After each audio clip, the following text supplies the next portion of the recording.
Salut, c'est Pierre. Dans cette vidéo, je ne vais pas vous parler de Blender précisément, mais plutôt de 3D en général, parce que j'ai remarqué, ou en tout cas j'ai l'impression, qu'on parle très peu de comment marche la 3D dans les tutoriels. On va parler du fonctionnement d'un logiciel en général, mais jamais de pourquoi on va faire tel ou tel choix quand une situation se présente. Et j'ai remarqué chez mes élèves qu'il y a un défaut de connaissance basique et qui pourtant reste important en termes de théorie, c'est comment marche le shading. J'allais entrer directement dans le vif du sujet du shading, mais je me suis rendu compte qu'il manquait une information pour les novices, puisque j'aimerais bien que celles et ceux qui commencent dans Blender et dans la 3D puissent suivre cette explication. Je vous fais donc un petit topo sur ce que sont les normales. Les normales ont un côté avant et un côté arrière. Par défaut, c'est le côté avant de la face qui va être visible au rendu. Dans Blender, pour savoir quel est l'avant de l'arrière sur une face, on va se rendre dans l'overlay, dans les options d'overlay et cliquer sur Face Orientation. Quand cette option est activée, on peut voir en bleu l'avant des faces et en rouge l'arrière des faces. Pour afficher le vecteur de normal d'un objet, d'une face, on sélectionne l'objet, on passe en mode Edit.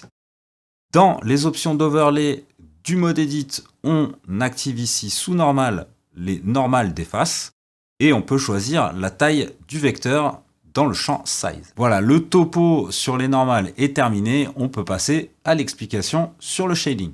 Pour entrer directement dans le vif du sujet, j'ai préparé une petite scène avec deux objets. Ces deux objets sont composés de deux faces.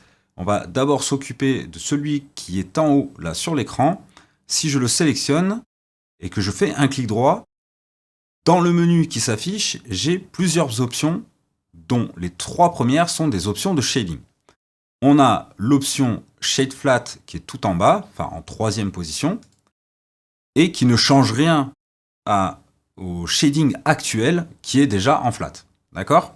Si je fais un clic droit, je peux aussi changer pour Shade Smooth. Cet ombrage, ou ce shading en anglais, est différent parce qu'on voit bien que l'arête ici est beaucoup moins prononcée. D'ailleurs, on ne la voit pas du tout. Et on a un dégradé au niveau du shading.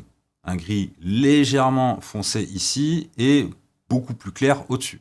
Et ça, c'est parce qu'en changeant de type de shading, on demande à Blender de calculer différemment l'ombrage sur notre objet. Quand on a un shading de type flat, comme sur cet objet, les arêtes vont être bien marquées puisque Blender va traiter chaque face indépendamment les unes des autres. Alors que sur un shading de type smooth, Blender va faire une interpolation entre les deux faces. Il va calculer cette normale, puis calculer cette normale, et entre les deux normales faire une interpolation. Dans cette représentation, on peut voir les choses plus clairement. On a donc en bas une face toute verte, en haut une face toute bleue, et quand on fait une interpolation, on a donc des vertices ici qui sont tout bleus, des vertices en bas qui sont tout verts, et quand ils vont se rejoindre sur le vertice qui fait la jonction entre les deux faces, il va y avoir un mixage de ces deux couleurs. C'est pareil pour les ombrages. D'ailleurs, on va pouvoir le remarquer en affichant les normales. Pour les afficher, je sélectionne mes objets et je passe en mode Edit. Ensuite, je vais dans l'overlay du mode Edit et j'affiche ici les normales qui sont déjà affichées. Ce que je peux faire aussi, c'est afficher les normal splits. Je vais le faire tout de suite et je vous explique. Les normal splits permettent de voir la direction des normales des edges, des arêtes. Ok ? Sur l'objet d'en bas, qui est en shading flat, on voit bien que les faces ont leur propre normale d'arête, qui partent vraiment dans la même direction que leur normale basique. Alors que sur la version en shading smooth, on voit qu'il y a une interpolation. Alors, ça peut paraître un peu confus comme ça, puisqu'il y a des traits un peu partout. On va se baser sur ces lignes qui sont ici. Donc, sur cette face, on a la normale de base, la normale de face en fait. Et ici, on a les normales d'edge. Et au milieu de ces deux normales d'edge, on voit qu'il y a cette normale ici qui part à 45 degrés. et qui va donc être une interpolation entre la direction de cette normale et la direction de cette normale.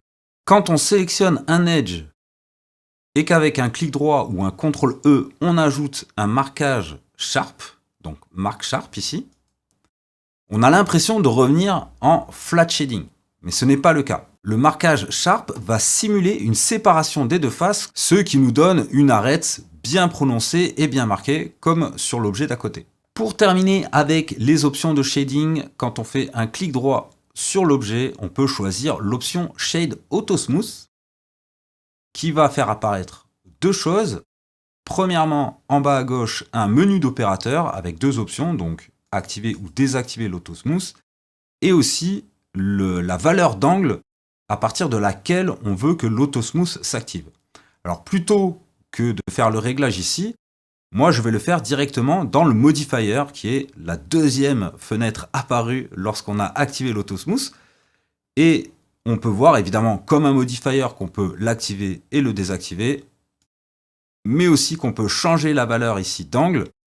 Si je la passe par exemple à 100 degrés, comme le coin ici est à 90 degrés, et que donc sa valeur est inférieure à l'angle que j'ai indiqué ici, le shading va passer en smooth. Et donc si on veut un shading, enfin une arête bien marquée, il faut rester en dessous de 90, donc par exemple 85.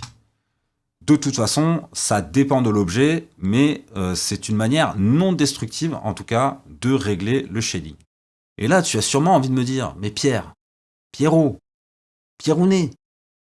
ça fait un moment là que je fais de la 3D. Je ne savais pas le smooth shading, enfin, je savais, je cliquais, ça marchait, voilà, ça m'a jamais empêché de faire de la 3D, de ne pas savoir ça. Eh bien, j'ai envie de te répondre, c'est vrai, tu as raison. Tu n'avais pas besoin de ça pour faire de la 3D. Par contre, en sachant ça, ça peut te débloquer des situations à l'avenir. Je vais te montrer.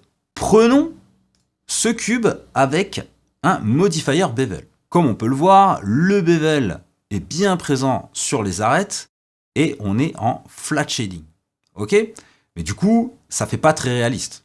Mais que se passe-t-il si on passe en mode smooth shading, comme sur ce cube? Donc là, je suis bien en shade smooth, et si je passe en flat, on se retrouve avec le même résultat que celui-ci. Eh bien, on peut constater que l'ombrage ici n'est pas correct. C'est-à-dire qu'on a une face bien plane, qui devrait donc avoir une seule couleur, et ici, ce n'est pas le cas.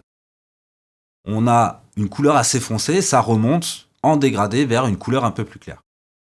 Ce qui donne l'impression que la face est légèrement bombée. D'accord ? Eh bien ça, c'est à cause justement de cette fameuse interpolation entre les faces qui sont donc en smooth shading et qui ne sont pas séparées. D'accord ? Eh bien pour ça, il existe un modifier qui est le modifier par excellence quand on fait du hard surface dans Blender. C'est le modifier Weighted Normals qu'on peut trouver dans la catégorie Normals.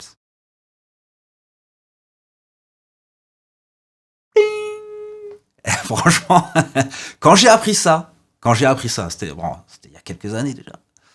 Quand j'ai appris ça, mais ça a été un des plus beaux jours de ma vie d'artiste 3D. Et je vous invite à tenter de l'utiliser systématiquement quand vous faites du hard surface, c'est-à-dire que vous avez besoin d'appliquer un shading smooth à un objet, mais que vous avez envie de garder des faces correctes, en tout cas du shading correct.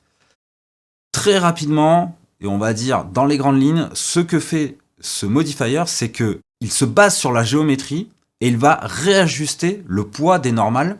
J'avais prévenu, c'est dans les grandes lignes. Voilà. En tout cas, ça change l'influence des normales sur le shading.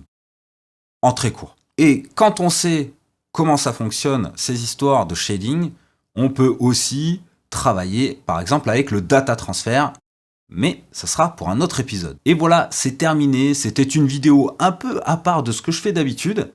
Si ce format vous plaît, si vous avez envie d'en apprendre encore plus sur la 3D en général, évidemment en utilisant le meilleur logiciel de 3D du monde, j'ai nommé Blender, eh bien n'hésitez pas à me le faire savoir dans les commentaires. Pour info, je propose des formations, je vous invite à aller voir mon site pierre.b3d.fr. Sur ce, à la prochaine, ciao ciao!